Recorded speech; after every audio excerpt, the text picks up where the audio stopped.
ડરથી એટલે ડરવાનું કે ડર છે એ આપણી આંતરિક શક્તિઓને દબાવી દે છે. દરેક આત્મા, દરેક સોલ, સ્વામી વિવેકાનંદ કહેતા each soul is potentially divine.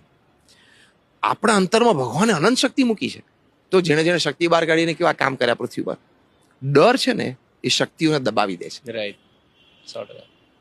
તમે કદાચ વાઇલ્ડ લાઈફની કોઈ વિડીયોમાં જોયું હશે કે એક ચિત્તો ફરતો ફરતો કોઈ લાયન એટલે કે સિંહના બોર્ડથી નજીક થયો. સિંહે જાણ્યું કે આ તો ચિત્તો મારા બચ્ચાને મારી નાખશે. સિંહ એની પાછળ દોડ્યો તો ચિત્તો દોડી જ ના શક્યો.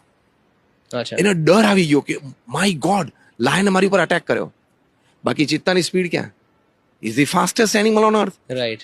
ઇઝીલી આઉટસ્માર્ટ કરી નાખે. અને ચિત્તો એવી રીતે જ આઉટસ્માર્ટ કરે.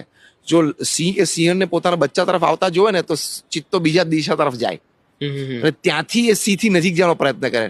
એટલે સિંહ એની ઉપર એટેક કરે એટલે એ તો હાઈ સ્પીડથી ભાગી જાય. રાઈટ. એટલે એ બાને સિંહ સિંહણને પોતાના બચ્ચાથી બહુ દૂર લઈ જાય. રાઈટ. આ એની સ્ટ્રેટેજી છે. રાઈટ.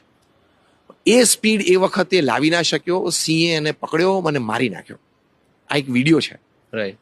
એટલે શું થયું, સિંહના ડરથી એની ફાસ્ટ દોડવાની જે તાકાત હતી ને એ તાકાત દબાઈ ગઈ. સાચી વાત છે. આપણે ડરથી એટલે ડરવાનું કે ડર છે એ આપણી આંતરિક શક્તિઓને દબાવી દે છે, બહાર નથી નીકળવા દેતી. એટલે ડરથી ડરવાનું. 100%.